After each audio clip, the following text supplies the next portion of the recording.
Isang pagpalang araw sa ating lahat. Ako po si Sarina Espalamat, yung ilalahat yung tunan para sa daily devotion na pinamagatang Praying with Thanksgiving. So yung scripture po natin ngayon is Luke chapter 17 verses 17 to 18. And sinasabi nga, Jesus asked, "Were not all 10 cleanses? Where are the other 9? Has no one returned to give praise to God except this foreigner?" Sa Tagalog, hindi ba't 10 ang pinagaling? Tanong ni Jesus, nasan ang siyam? Wala bang nagbalik upang magpuri sa Diyos kundi ang dayuhang ito? So yung teaching or katuruan po natin yan is number 1, many are quick to ask but slow in gratitude.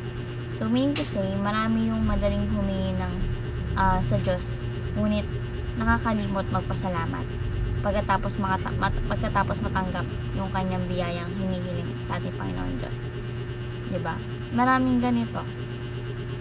And ang pagpapasalamat ay mahalaga sa pag-aalaga ng relasyon mo between you and God, no? So many are quick to ask but slow in gratitude. Next is, God is pleased with grateful people. So si Lord God ay nalulugod siya sa mga taong nagpapasalamat sa Kanya, sapagkat ito ay nagpapakita ng kanilang pagkakaiba or sa kanilang pagkakilala sa Kanyang kabutihan at kapangyarihan. So God is pleased with grateful people. And lastly is, entitlement is the enemy of thankfulness. So dito po sinasabi na yung ang pakiramdam ng karapat-dapat tayo sa lahat ng bagay ay pumipigil sa atin na makita yung biyaya ng Diyos at magpasalamat sa Kanya. Ang pusong magpapakumbaba ay nagpapasalamat. So entitlement is the enemy of thankfulness.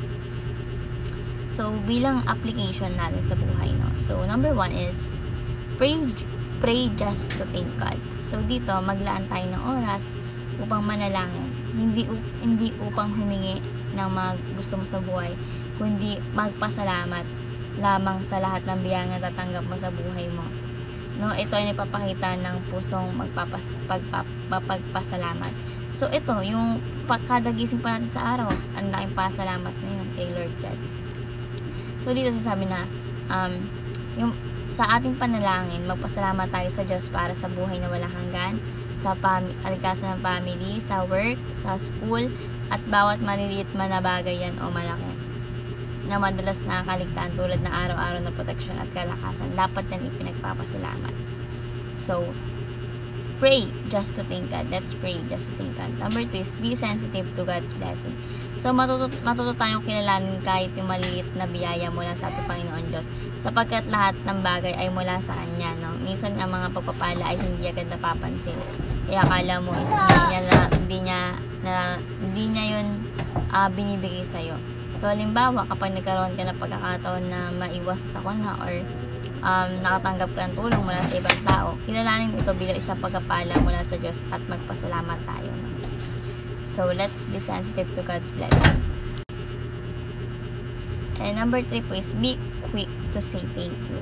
So meaning to say, huwag tayong mag-atubiling magpasalamat agad, no? Hindi lamang sa Diyos, kundi na rin pati sa ibang taong tumutulong sa atin, nandiyan sa atin, no? Ang mabilis na pagpapakita ng pagpapasalamat ay nagiging kalugod-lugod sa ating Panginoon Diyos. Halimbawa, kapag may tumulong sa'yo, magbigay agad tayo ng pasasalamat, tulad ng pagkasabi ng salamat Diyos, thank you Lord. Yung mga ganyan simple lang is talagang napakalaki na yan sa ating Panginoon Diyos, no?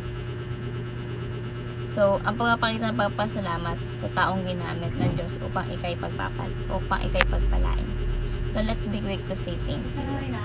So, ay lang po yung natutunan sa daily devotion. Na kayo matutunan kayo, may share sa iba at syempre ma-apply sa ating buhay. Thank you po sa pakikinig at God bless po sa ating lahat.